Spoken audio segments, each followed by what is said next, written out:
Assalamualaikum warahmatullahi wabarakatuh.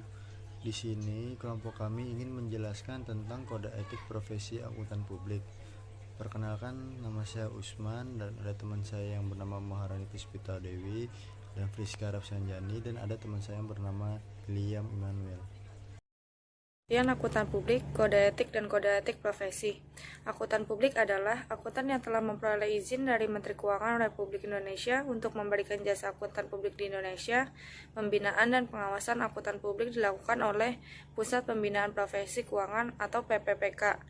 Menurut Otoritas Jasa Keuangan atau OJK, akuntan publik adalah akuntan yang memiliki izin praktik dari pemerintah sebagai akuntan swasta sehingga dapat memberikan jasa akuntansi kepada perusahaan dengan mendapatkan pembayaran tertentu atau public accounting.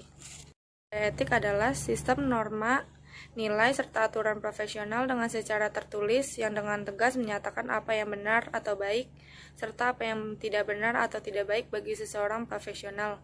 Dengan kata lain, tujuan dari kode etik ini ialah supaya seseorang profesional tersebut bertindak sesuai dengan aturan serta yang menghindari tindakan yang tidak sesuai dengan kode etik profesi. Kode etik profesi. Aturan etika yang harus diterapkan oleh anggota Institut Akuntan Publik Indonesia dan staf profesional baik anggota IAPI maupun yang bukan anggota IAPI yang bekerja pada satu kantor akuntan publik. Para profesional memiliki pengetahuan dan keahlian yang khusus, dan untuk kode etik profesional dibuat untuk mengatur bagaimana pengetahuan dan keahlian tersebut digunakan, terutama dalam situasi-situasi terkait masalah moral. Biasanya hal ini terkait dengan kemampuan para profesional untuk membuat penilaian dan keputusan yang tidak bisa dibuat orang awam yang tidak memiliki pengetahuan dan keahlian khusus tersebut. Salah satu contoh awal etika profesional adalah Sumpah Hippocrates yang sampai sekarang masih diikuti oleh para dokter. Dan tujuan kode etik profesi dan menjaga martabat profesional. Hal ini bertujuan untuk menjaga penampilan dari pihak luar atau masyarakat, jangan sampai publik tahu dan memandang rendah sesuatu profesi. Oleh sebab itu, setiap kode etik suatu profesi melarang berbagai bentuk tindakan yang dapat mencemari nama baik profesi terhadap dunia luar. Kedua, ada menjaga kesejahteraan anggota. Arti dari kesejahteraan di sini berupa material atau spiritual. Dalam hal kesejahteraan material, kode etik umumnya terdapat larangan-larangan kepada anggotanya untuk melakukan pembuatan yang merugikan kesejahteraan tiap anggota. Hal spiritual, kode etik umumnya memberi petunjuk untuk para anggotanya dalam melaksanakan tugas profesi. Tidak hanya itu saja, kode etik juga melarang anggotanya agar tidak melakukan pembuatan yang melanggar tercela. Tingkatkan layanan profesional. Kode etik dapat menjadi pengabdian generasi tertentu sehingga para anggota profesi dapat mudah mengetahui tugas dan tanggung jawab pengabdiannya untuk melaksanakan tugas profesinya. Dan kualitas profesional. Kode etik membuat norma-norma tertentu, anjuran agar setiap anggota profesi selalu berusaha meningkatkan mutu para anggotanya sesuai dengan bidang pengabdiannya. Selain itu, kode etik juga mengatur tentang bagaimana cara memelihara serta meningkatkan mutu organisasi profesi. Selanjutnya yaitu ada kerangka konseptual yang pertama, identifikasi atau mengidentifikasikan signifikan ancaman terhadap kepatuhan pada prinsip dasar etika. Yang kedua itu ada mengevaluasi atau setiap CPA harus mengevaluasi setiap ancaman terhadap kepatuhan pada prinsip dasar etika profesi ketika CPA tersebut mengetahui adanya berbagai keadaan yang dapat mengurangi kepatuhan pada prinsip dasar etika profesi.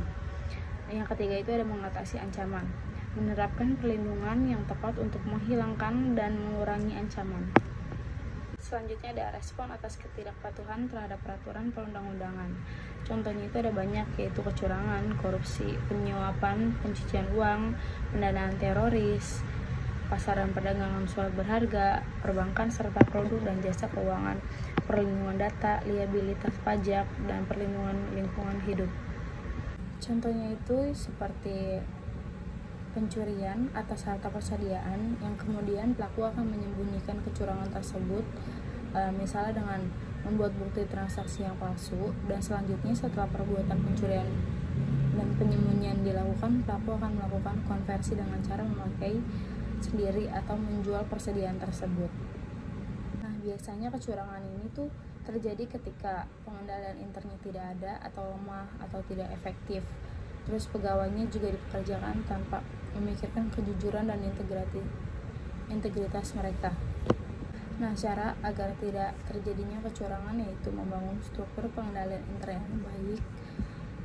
Terus yang kedua itu ada mengefektifkan aktivitas pengendalian.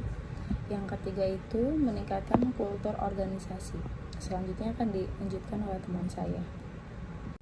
Kali ini saya ingin membahas tentang prinsip dasar etika, yaitu yang pertama ada integritas, yang kedua ada objektivitas, yang ketiga ada kompetensi dan kehati-hatian profesional, yang keempat ada kerahasiaan, yang kelima ada perilaku profesional.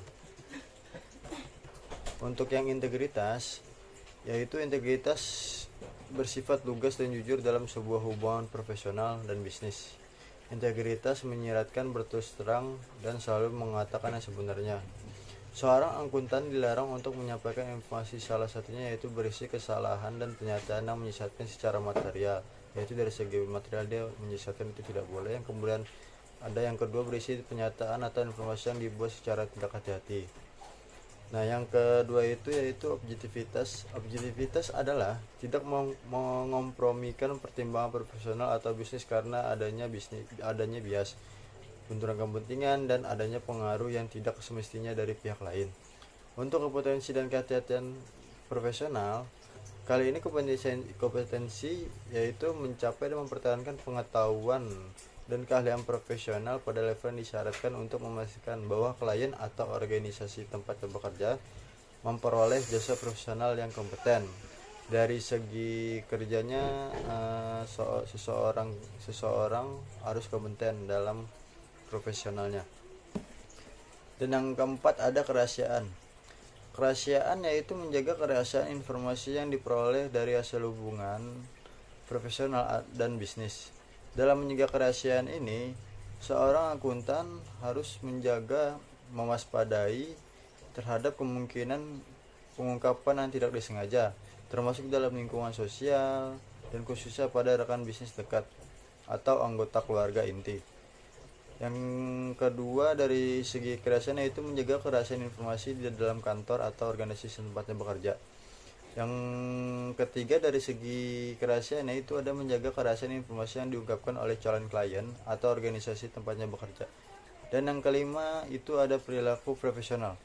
Perilaku profesional adalah mematuhi peraturan perundang-undangan yang berlaku dan menghindari perilaku apapun yang diketahui oleh akuntan mungkin akan mendiskreditkan profesi akuntan. Seorang akuntan tidak boleh terlibat dalam bisnis, pekerjaan, atau aktivitas apapun yang diketahui merusak atau mungkin merusak integritas, kemudian objektivitas dan reputasi baik dari profesi, dan hasilnya tidak sesuai dengan prinsip dasar etika. Jadi orang yang berprofesional itu harus mematuhi peraturan perundang-undangan. Di slide kali ini saya ingin membahas tentang benturan kepentingan. Dari pertama itu definisi. Definisi benturan kepentingan adalah situasi di mana terdapat konflik kepentingan seseorang yang memanfaatkan atau dengan sengaja maupun tidak sengaja untuk kepentingan pribadi, keluarga, atau golongannya, sehingga tugas yang diamanatkan tidak dapat dilaksanakan dengan objektif dan berpotensi menimbulkan kerugian atau bisa menjadi kecurangan kepada pihak tertentu, dan intinya dapat menimbulkan ancaman terhadap kepatuhan pada prinsip dasar lainnya. Dalam mengidentifikasi benturan, yaitu ada sifat dari kepentingan dan hubungan yang relevan antara pihak yang terlibat dan aktivitas dan dampak yang relevan. Kemudian bagaimana cara kita menangani terjadinya benturan kepentingan? Yaitu penanganan benturan kepentingan pada dasarnya dilakukan melalui perbaikan nilai, sistem, pribadi, budaya, dan diantaranya yaitu terdapat mengutamakan kepentingan publik. Yang kedua ada menciptakan keterbukaan penanganan dan pengawasan benturan kepentingan. Yang ketiga ada mendorong tanggung jawab pribadi dan sikap keteladanan.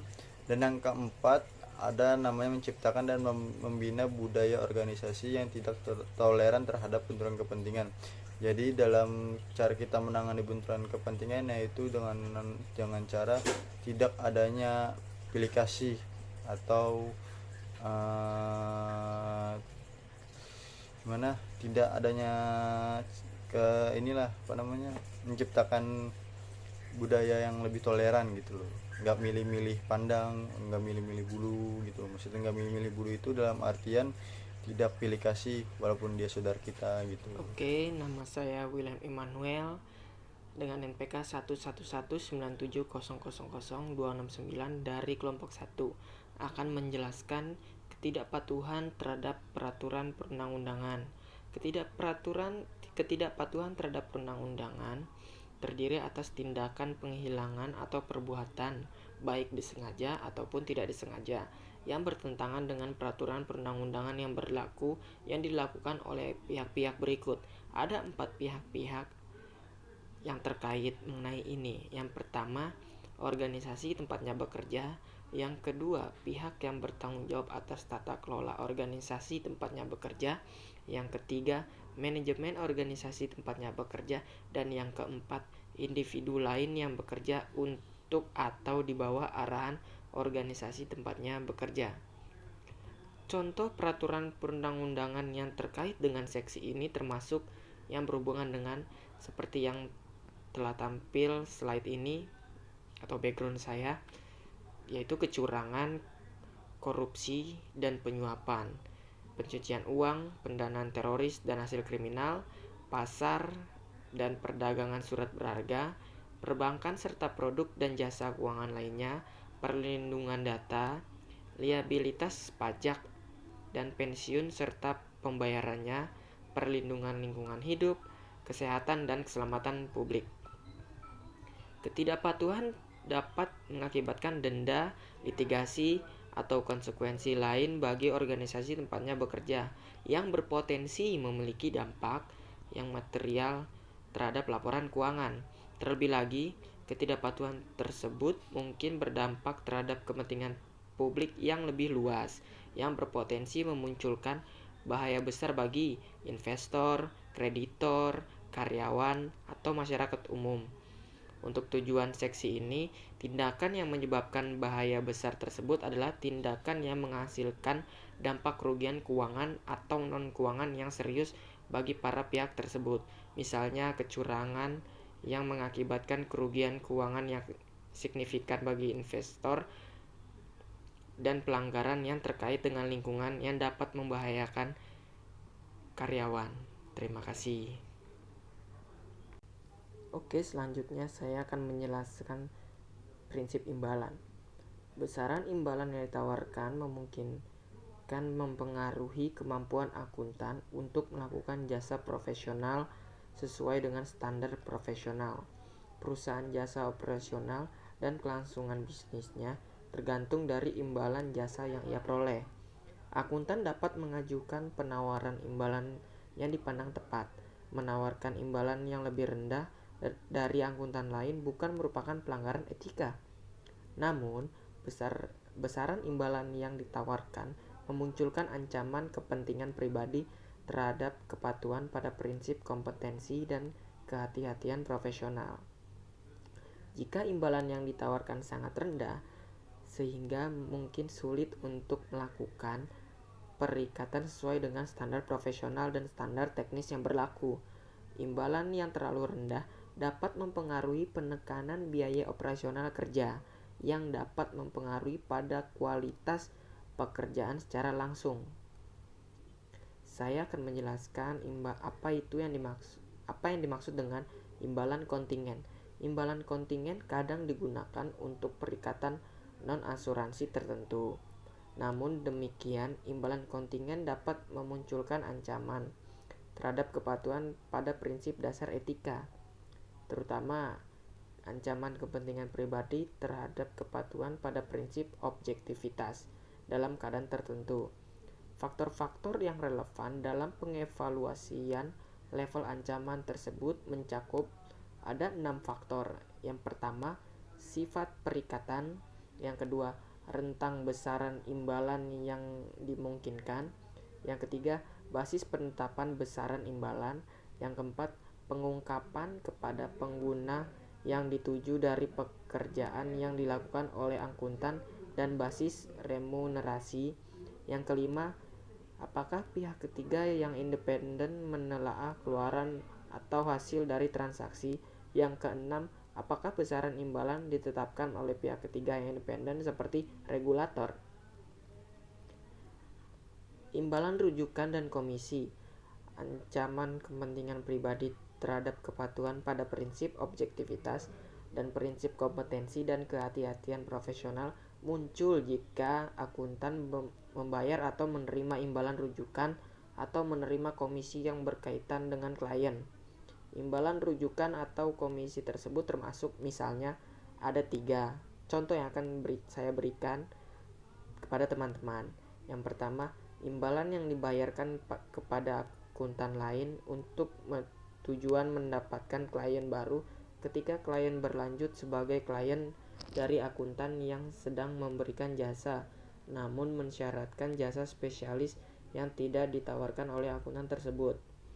Yang kedua, imbalan diterima untuk merujuk klien yang berkelanjutan bagi akuntan lain atau tenaga ahli. Ketika akuntan yang sedang memberikan jasa tidak menyediakan jasa profesional tertentu yang disyaratkan oleh klien.